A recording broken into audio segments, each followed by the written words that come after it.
ইতিহাস বিষয়ে ভয় প্রত্যেকের কম বেশি আছে।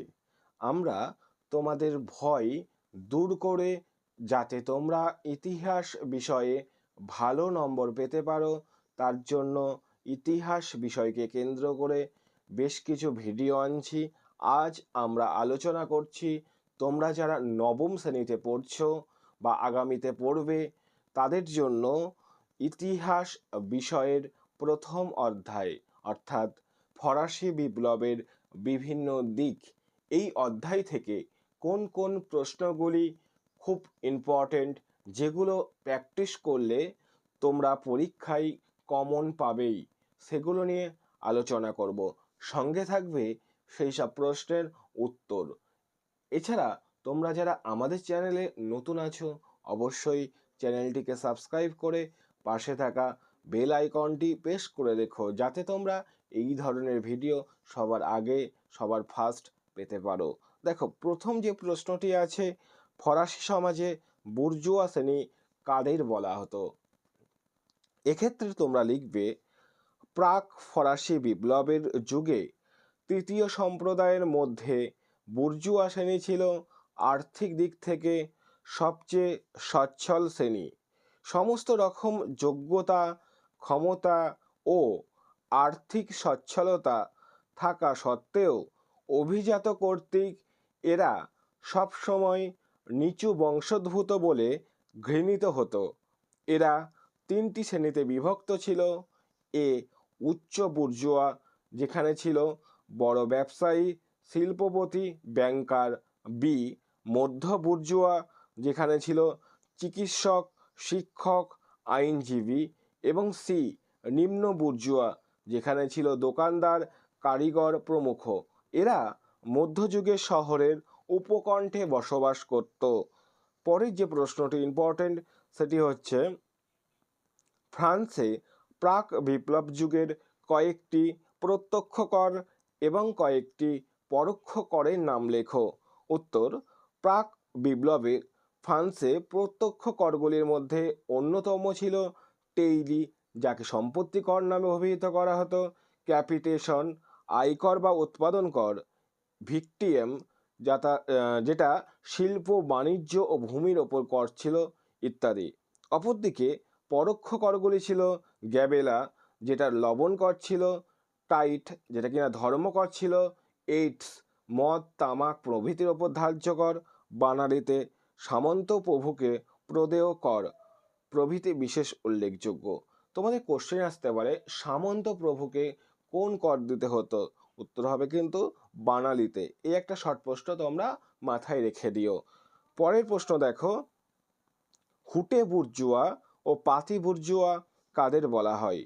1789 খ্রিস্টাব্দে ফরাসি বিপ্লবের পূর্বে ফ্রান্সের বড় বড় ব্যাংকের মালিক, শিল্পের মালিকদের বলা হতো হুটে বুর্জোয়া বা পুঁজিপতি মধ্যবিত্ত।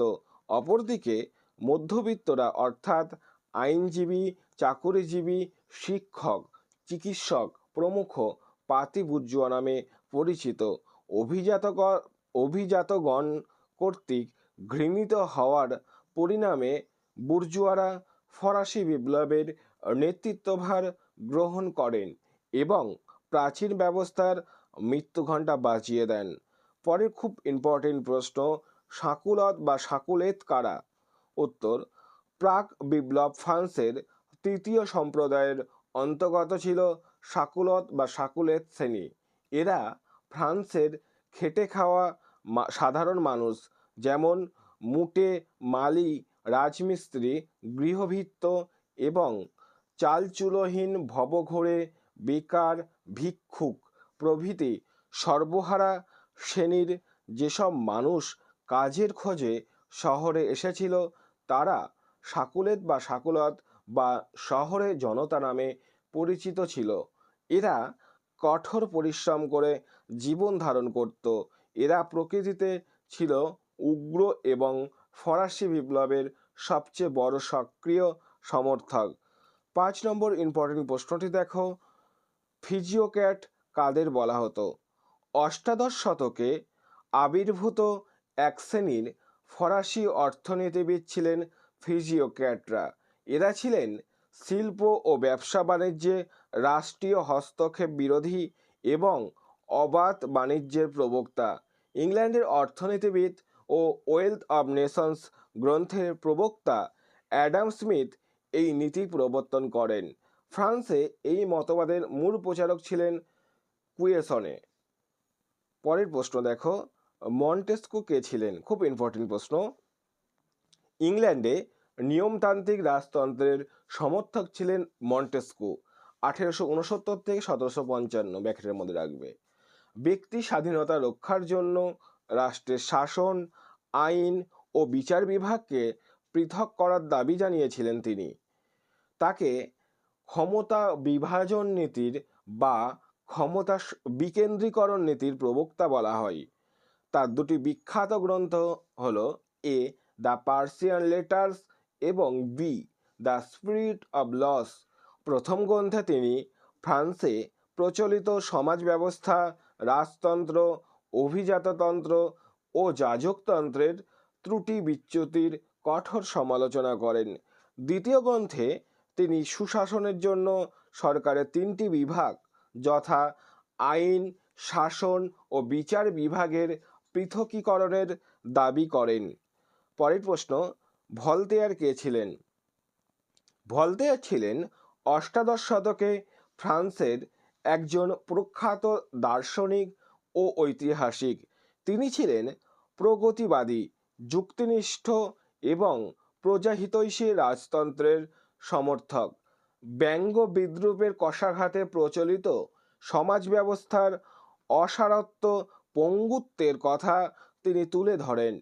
যাজক এবং চার্চের কুসংস্কারগুলি ছিল তার আক্রমণের অন্যতম লক্ষ্য। তার দুটি বিখ্যাত গ্রন্থের নাম লেতর ফিলোজফিক এবং কাঁদিত। তিনি গণতন্ত্রে বিশ্বাসী না হলেও স্বাধীন চিন্তার সমর্থক ছিলেন। পরের প্রশ্ন, রুশো কে ছিলেন? রুশো ছিলেন অষ্টাদশ শতকের একজন প্রখ্যাত দার্শনিক। তাকে ফরাসি বিপ্লবের ঝড়ের পাখি বলা হতো। শর্ট প্রশ্ন দিতেই পারে, ফরাসি বিপ্লবের ঝড়ের পাখি কাকে বলা হয়? উত্তর হবে রুশো। তারপর লিখবে তিনি ফরাসি বিপ্লবের জনক নামেও পরিচিত। সাম্যের আদর্শে প্রতিষ্ঠিত সমাজ ও রাষ্ট্রই ছিল রুশোর আদর্শ। তার লেখা দুটি গ্রন্থ হল সোশ্যাল কন্ট্রাক্ট এবং অরিজিন অফ ইনইকুয়ালিটি। পরের প্রশ্ন, পৃথিবীর কোন দুটি বিপ্লব ফরাসি বিপ্লবকে প্রভাবিত করেছিল? এ 1688 খ্রিস্টাব্দে সংগঠিত ইংল্যান্ডের গৌরবময় বিপ্লব এবং বি 1776 থেকে 1783 খ্রিস্টাব্দ পর্যন্ত চলা আমেরিকার স্বাধীনতা যুদ্ধ। পরের খুব ইম্পর্টেন্ট প্রশ্ন, টেনিস কোর্টের শপথ কি? 1789 খ্রিস্টাব্দে ফ্রান্সে স্টেটস জেনারেলের তৃতীয় এস্টেটের প্রতিনিধিগণ মিরাবোর নেতৃত্বে কক্ষপিছু ভোটের পরিবর্তে মাথাপিছু ভোটের দাবি করেন। রাজা ষোলশই যাজক ও অভিজাতদের চাপে এই দাবি নাকচ করেন এবং অধিবেশন বন্ধ করে দেন। 1789 খ্রিস্টাব্দের 20 জুন অর্থাৎ 20 জুন সভাকক্ষে ঢুকতে গিয়ে তৃতীয় এস্টেটের প্রতিনিধিগণ দেখেন সভার দরজা বন্ধ। তখন উত্তেজিত জনতা পার্শ্ববর্তী টেনিস কোর্টে সমবেত হন এবং শপথ নেন যতদিন না ফ্রান্সের একটি নতুন সংবিধান রচিত হচ্ছে ততদিন তারা ঐক্যবদ্ধ থাকবেন। এটি টেনিস কোর্টের শপথ নামে পরিচিত। পরের প্রশ্ন, প্যাডুয়ার ঘোষণা কি? অস্ট্রিয়ার সম্রাট দ্বিতীয় লিওপোল্ড ছিলেন রাজা ষোলশরুয়ের শ্যালক। রাজার বিপদের দিনে অস্ট্রিয়ার সম্রাট এবং স্পেন, সার্ডিনিয়া, নেপলস প্রভৃতি রাষ্ট্র সাহায্যের হাত বাড়িয়ে দেয়।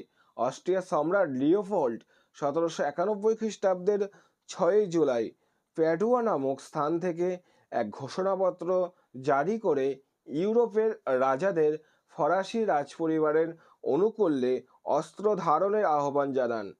এটি প্যাডুয়ার ঘোষণা নামে পরিচিত। পরের প্রশ্ন, পুরাতন শাসন পদ্ধতি বা এলিসেন রেজিম কি? 1789 খ্রিস্টাব্দে সংঘটিত ফরাসি বিপ্লবের পূর্বে ইউরোপীয় দেশগুলোতে প্রচলিত বৈষম্যমূলক রাষ্ট্রনৈতিক, সামাজিক ও অর্থনৈতিক ব্যবস্থাই পুরাতন শাসন পদ্ধতি বা প্রাচীন ব্যবস্থা নামে পরিচিত।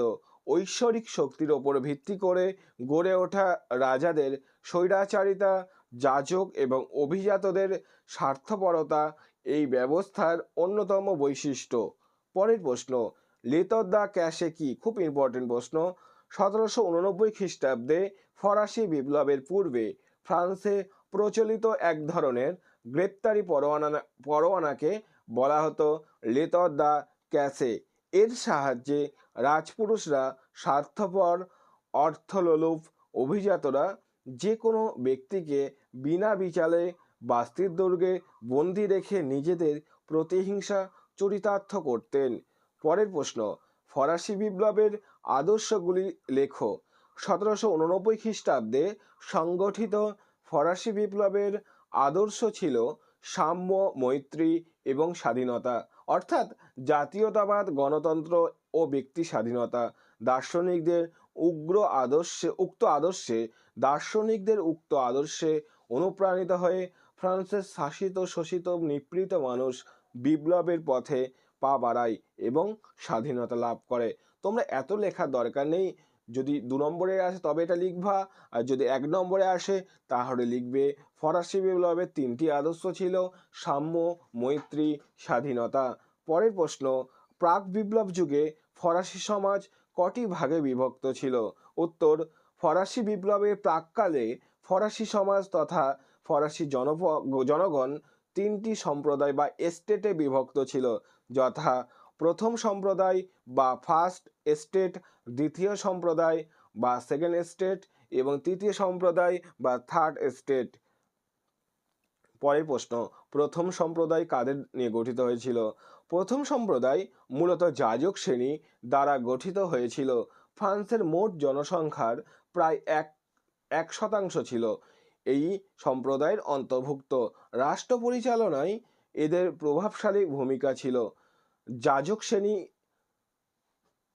আবার এখানে আবার হবে, যাজক শ্রেণী আবার 2টি ভাগে বিভক্ত ছিল, যথা উচ্চ যাজক, যাদের মধ্যে ছিল বিশপ, আর্চ বিশপ, অধ্যক্ষ, ক্যানন ইত্যাদি, ও নিম্ন যাজক, যাদের মধ্যে ছিল গ্রামের পাদ্রীরা শ্রেণীভুক্ত। বিপ্লবের সময়কালে ফ্রান্সের যাজকদের সংখ্যা ছিল 1,20,000।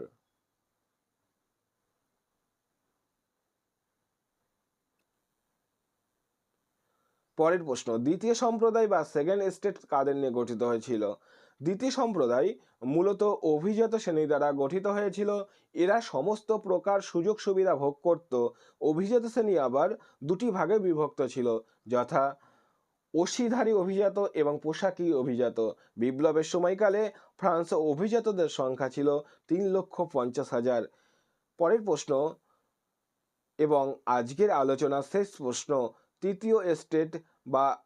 তৃতীয় সম্প্রদায় বা থার্ড এস্টেট কাদের নিয়ে গঠিত হয়েছিল? তৃতীয় সম্প্রদায় মূলত বুর্জুয়া, মধ্যবিত্ত, কৃষক, এটা জামিক হয়েছে, এটা শ্রমিক হবে, শ্রমিক, সাকুলেত বা সাকুলত, খেতমজুর, আইনজীবী, শিল্পপতি, পুঁজিপতি, ব্যবসায়ী প্রভৃতি শ্রেণী নিয়ে গঠিত হয়েছিল। এরাই ছিল ফরাসি সমাজের সর্ববৃহৎ সম্প্রদায়। মোট জনসংখ্যার 98% ছিল এই সম্প্রদায়ের অন্তর্গত। এরা অধিকারহীন সম্প্রদায় নামে পরিচিত। এরা শোষিত এবং সকল প্রকার সুযোগ সুবিধা থেকে বঞ্চিত, অথচ এদের ঋণে রাষ্ট্রের অর্থনৈতিক কাজকর্ম চলত।